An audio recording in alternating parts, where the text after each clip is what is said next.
Hey, how's it going, everyone? Just want to give a quick overview what's going to be in this video. My next few videos and altogether are kind of like mashed up. I do a couple of different things in each one of them.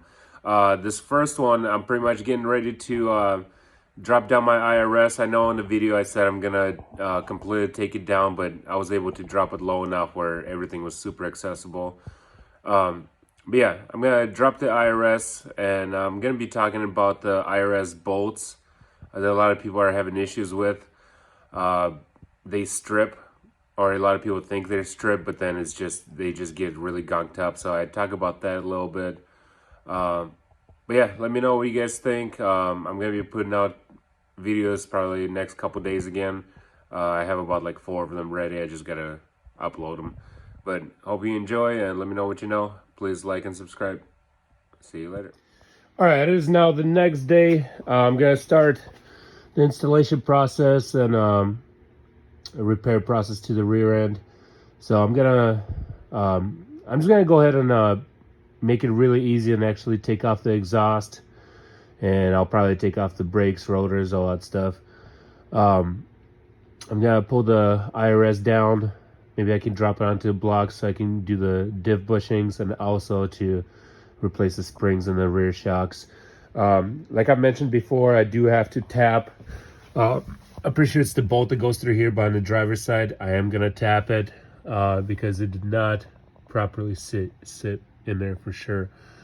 A lot of times I hear that the alignment of these is a little rough when you do the hip and scob, or what's the kit called?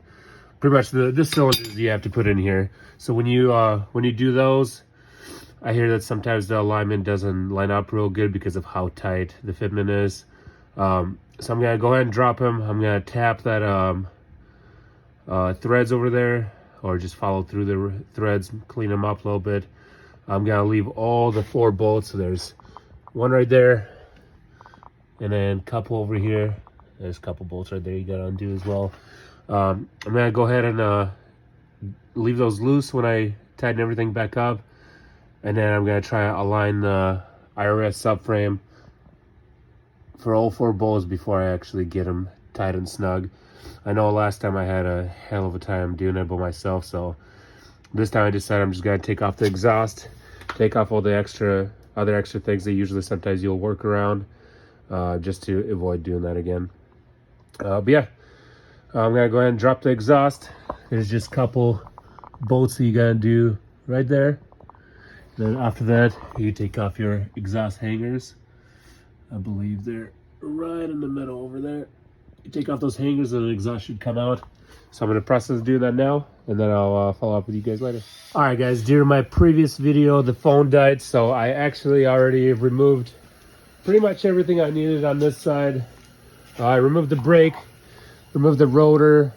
I went ahead and removed the ABS sensor from, there's a little hole right here. I don't know if you can see it. That's the speed sensor and the ABS sensor. I removed the emergency brake as well, since I removed the whole brake caliper. Once I removed the caliper, I just used some wire and hung it up on a frame over here out of the way of the IRS. This bracket, I removed the line from it just so it doesn't get bound up. I also removed this line just in case. I actually might put this one back in because I don't think it's gonna be in the way, but I don't want to bend this hard line. But what else we did? Okay, I removed the shock already, as you can see. So it's 2 bolts down here, and there is 2 more bolts on the bottom somewhere here. Let me see. Oh, right there. So you remove those 4 bolts and the shock actually can come out. If I was only replacing the spring and the shock at this point, I would just remove this bolt, remove these 2, and then the bolt underneath here. And at that point, you can just support the subframe with a jack, and you can lower it, and that will let you take out the spring. But I'm gonna go ahead and drop the whole IRS because I'm gonna be working on the diff bushings as well. At this point, I might as well replace, instead of having the little sleeve kit in these, I might just order some bushings and just replace those as well. But we'll look at it when we get there, pretty much when I drop the IRS. But yeah, otherwise I'm gonna go do the same thing on the other side. Then I gotta unbolt the drive shaft, and once that's all done, we can remove the main bolts, jack up the diff, and then slowly slowly lower it. All right, guys, I'll see you when I get to it. All right, guys, so the next thing I did is removed the front subframe bolt and the rear one. On the passenger side, I have the diff supported by a jack. I do have a couple jack stands here ready for me to lower the subframe a little bit just to catch it. It's a little bit short on them, so hopefully I can lower it down smoothly.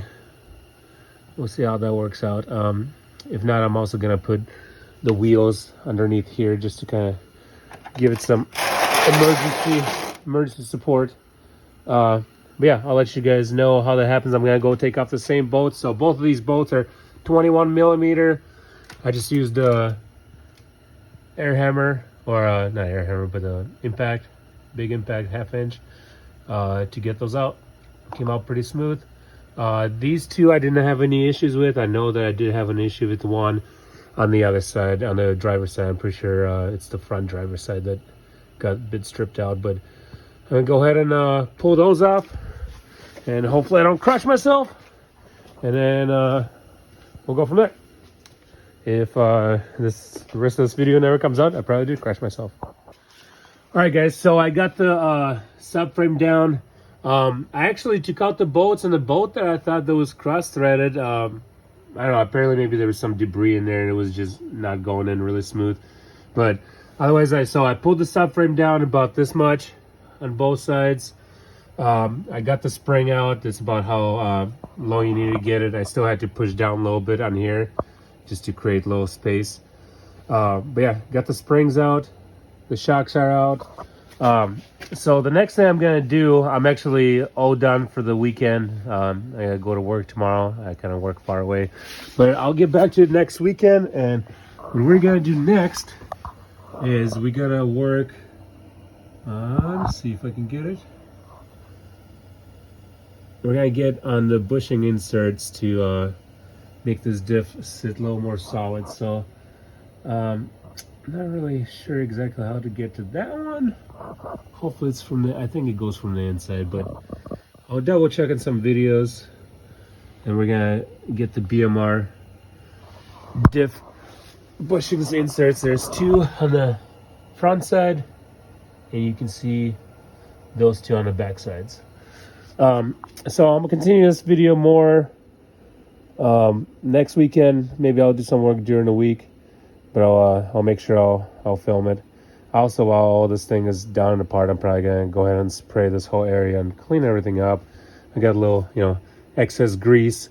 I did, I know I mentioned it in a different video before, I used to have a squeaking issue after I did the camber arms and a few other things. So I took all these bolts out and I re-greased them and retorqued them, and the squeak completely went away. So finally, no screeching, no squeaking.